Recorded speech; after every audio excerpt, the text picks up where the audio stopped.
Good morning, one and all. I am Professor Shreya Trivedi from AKDMC Jamnagar.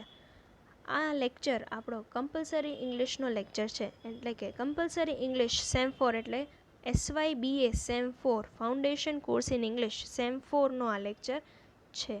સૌથી પહેલાં આપણે જોયું કે સિલેબસમાં ટેક્સ્ટ બુક છે અને ગ્રામરના 3 ટોપિક રહેલા છે, જેમાં પહેલું છે ડાયરેક્ટ ઇનડાયરેક્ટ સ્પીચ, બીજું છે એક્સપેન્શન ઓફ આઈડિયાઝ અને ત્રીજું છે resume or job application.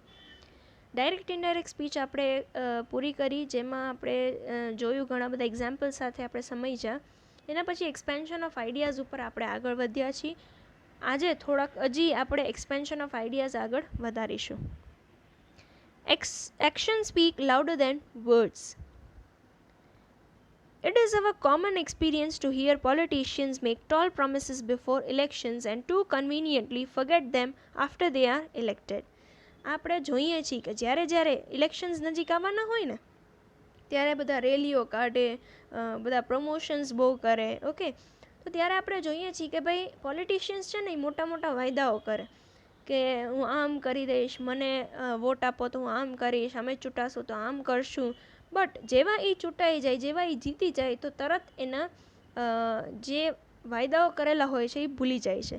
There action do not match their words. એ જે કાંઈ પણ કાર્યો જે એ કરે છે એ એના શબ્દો સાથે મેચ થતા નથી. That is why we do not trust them. અને એટલે જ આપણે પોલિટિશિયન્સને કોઈ દિવસ ભરોસો કરી શકતા નથી.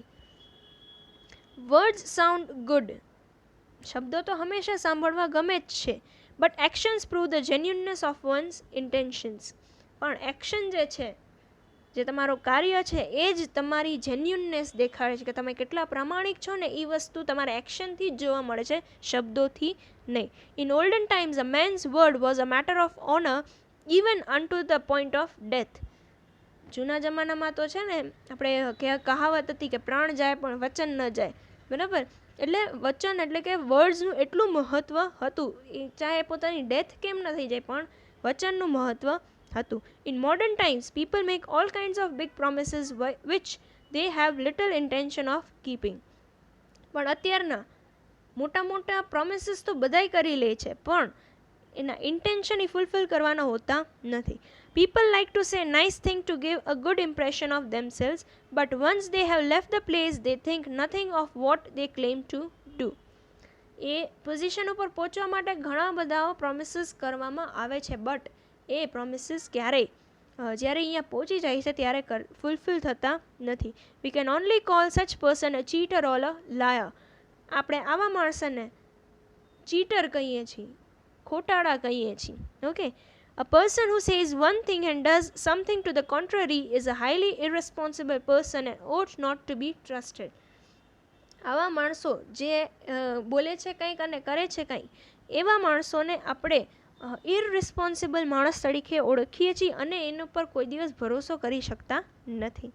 We too should develop the habit of matching our actions with words at all times. આપણે પણ એક એવા વ્યક્તિ બનવું જોઈએ કે જે આપણી એક્શન અને વર્ડ્સ બેયની સમતુલ રહેવું જોઈએ, એટલે કે એક સરખા હોવા જોઈએ. પછી છે examination a necessary evil. Most student dread the word examination. ઘણા સ્ટુડન્ટ્સ છે, ઇવન તમે પણ હશો, કે એક્ઝામ નામ પડે ને એટલે ફાડ પડી જાય તરત, આમ બીક લાગવા માંડે. But this is something they have to face right from primary school to higher centres of learning. આ તો એ કે પણ બધાને ફેસ કરવું પડે, નાના ધોરણથી લઈને છેટ ઊંચા પોઝિશન ઉપર પહોંચવા માટે જે પણ એક્ઝામ્સ હોય બધામાં આ ફેસ કરવું પડે છે. They would probably have a great sigh of relief if the word was altogether deleted from the dictionary. સ્ટુડન્ટ્સને ઘણીવાર એવું કહેતા હોય કે કાશ આ શબ્દો ડિક્શનરીમાંથી નીકળી જાય. મીન્સ વોટ, કે એક્ઝામિનેશન હોય જ નહીં તો એને કેટલું શાંતિ થાય એ કે. The reasons are not far to seek. The whole career of a student depends on what he is able to write during the short course of an examination. પણ હકીકત તો એ છે કે એનું આખું કરિયર ડિપેન્ડ્સ એના ઉપર કરે છે કે એ આટલા શોર્ટ જે ટર્મ છે એમાં જે એક્ઝામ આપે છે અને એમાં શું લખી આવે છે એની ઉપર આખું કરિયર એનું બિલ્ડ થાય છે. If he suddenly takes ill or is unlucky enough to get a tough question paper, he fails and his future is ruined. અને જો એ એક્ઝામમાં સરખી રીતે પરફોર્મ ના કરી શકે તો એનું કરિયર બરબાદ થઈ શકે છે. Examiners have no knowledge of his all-round performance during the academic year. They go just by what is written in the answer paper under very tense conditions. જે એક્ઝામિનર જે પેપર ચેક કરતા હોય છે એને એ નથી ખબર હોતું કે આખા વર્ષ દરમિયાન એનું પરફોર્મન્સ કેવું હોય છે. એ તો જે લખે છે એની ઉપર એને માર્ક્સ આપે છે. Again assessment varies from examiner to examiner. પાછી જે પણ પેપર ચેક કરવામાં આવે છે તો એ ડિપેન્ડ કરે છે કે કોના પાસે આવે છે. બરાબર, કોઈક સારા માણસ પાસે આવી ગયું તો સારા માર્ક્સ મળે એવું વિચારવામાં આવે છે ઘણીવાર. If does not in any way reflect the real merit of the students. પણ જો થોડાક આપણે એમ કહી શકીએ કે બહુ સ્ટોન્જ એટલે કે એકદમ આપણે કહી કે એકદમ સાચા દિલથી પેપર ચેક કરે કે ભાઈ એક મિસ્ટેક કાઢવાની હોય તો એ રિયલ જે સ્ટુડન્ટનું જે અંદર રહેલું છે એજ્યુકેશનની બહાર આવી શકે.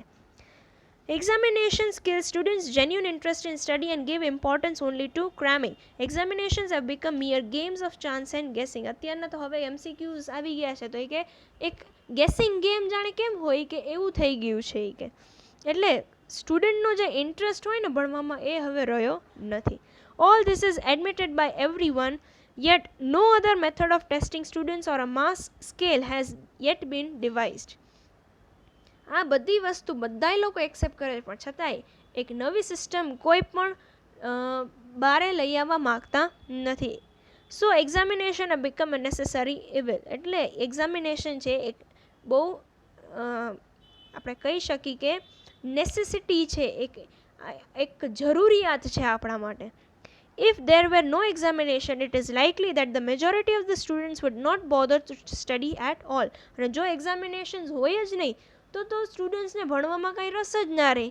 બરાબર, we would never be able to separate the brilliant students from the average one. અને આવું થાય તો બ્રિલિયન્ટ સ્ટુડન્ટ એવરેજ સ્ટુડન્ટ્સ એનું કંઈ રેશિયો જ ન રહે. then whom would we select for higher professional training? તો આપણે હાયર સ્ટડીઝ માટે હાયર પ્રોફેશન માટે કોને સિલેક્ટ કરવું જો એક્ઝામિનેશન્સ જ ન હોય તો. એટલે કે એક્ઝામિનેશન એક નેસેસરી વસ્તુ છે. Health is wealth. What is the use of having millions and billions in one's bank account and yet not enjoying good health? Yes. આપણું શરીર જે છે, આપણી હેલ્થ છે ને એ જ આપણું મોટું કહી શકીએ કે આપણી પાસે મોટી વેલ્થ છે આપણી પાસે. જો આપણી પાસે મિલિયન્સ રૂપીઝ હોય બેંક અકાઉન્ટમાં પણ જો સારી હેલ્થ ન હોય તો એ પૈસાનું એ શું કામ? A healthy man can enjoy the benefit of his wealth. જો માણસની શારીરિક કોઈ ખામી ન હોય કે કોઈ એને પ્રોબ્લેમ ન હોય ને તો જ એના પૈસાનો સાચો યુઝ કરી શકશે. But a wealthy man will always followed by physical complaints if he is not healthy. પણ પૈસાવાળો માણસ જો એ હેલ્ધી નહીં હોય ને તો એને કેટલાય ફિઝિકલ પ્રોબ્લેમ્સ આવશે. In fact, if you are ever asked to choose between the two, always opt for good health. જો તમારે બે ક્યારેક એવું બને કે તમારે બેમાંથી એક ચૂઝ કરવામાં આવે હેલ્થ અને વેલ્થમાંથી તો હંમેશા ગુડ હેલ્થને જ ચૂઝ કરવી. Because health can give wealth but wealth does not ensure health. કારણ કે હેલ્થ છે એ આપણને વેલ્થ દઈ શકે પણ એનાથી ઊંધું એટલે કે વેલ્થ આપણને હેલ્થ દઈ શકે એવી ગેરંટી નથી. Very often the desperate search for wealth makes a man unhappy. એક આતુરતાપૂર્વક જે પૈસાની વાંહે દોડે છે ને એ માણસ કોઈ દિવસ સુખી થતો નથી. It brings along with it stress, high cholesterol, high BP, ulcer and diabetes.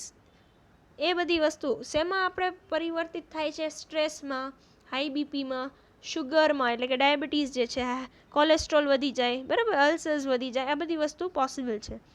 It deprives a man the necessary physical exercise. જે ફિઝિકલ એક્સરસાઇઝ માણસ માટે જરૂરી છે એ બધી વસ્તુ આ પૈસાના દોડ પાછળ એ થતું નથી. It makes him follow unhealthy food habits in the name of saving time. અને ટાઈમ બચાવવા માટે એ જેવું તેવું રીતે ખાઈ લે છે. As a result, he has to spend the later part of his life and out of hospitals and undergoing expensive operations in order to keep himself alive. અને આના કારણે જ જે ઇરેગ્યુલરિટી છે જમવામાં કે જેવું તેવું ખાઈ લે છે, એના કારણે શું થાય છે કે હોસ્પિટલ્સના ખર્ચાઓ વધી જાય છે આગળ જતાં, ઇવન મોટા મોટા ઓપરેશન્સ કરવા પડે છે કે એટલે એમાં વેલ્થ બહુ એનો જાય છે અને ઘણીવાર તો એની લાઈફ ઉપર પણ ખતરો આવી જાય છે. Finally dies a stressful premature death, અને ફાઇનલી એક સ્ટ્રેસફુલ ડેથ એની રાહ જોઈ રહ્યું હોય છે. And all the wealth he has accumulated is distributed among its heirs, અને જે કાંઈ પણ એને વેલ્થ ભેગું કર્યું છે એ એના જે આપણે કહી શકીએ કે એના જે હાયર્સ એટલે શું કે સપોઝ એ પપ્પાની ડેથ થઈ જાય તો એના દીકરાને આપે, બરાબર, એટલે વારસો જેને આપવાનો હોય એ જ પછી એ વેલ્થનું યુઝ કરે છે. Rather he could enjoyed his wealth while he had lived if only he had believed in the dictum health is wealth. પણ જો એને એ વસ્તુ સમજી ગયા હોય કે હેલ્થ ઇઝ વેલ્થ, તો એ કંઈક પોતાની લાઈફ પોતાના પૈસો પણ એન્જોય કરી શકે છે. આઈ હોપ તમને થોડું ઘણું સમજાણું. નેક્સ્ટ આપણે હજી છે એ નેક્સ્ટ લેક્ચરમાં કરીશું. Till then have a good day, be safe, and yes we will meet surely in the next lecture. Thank you and have a nice day.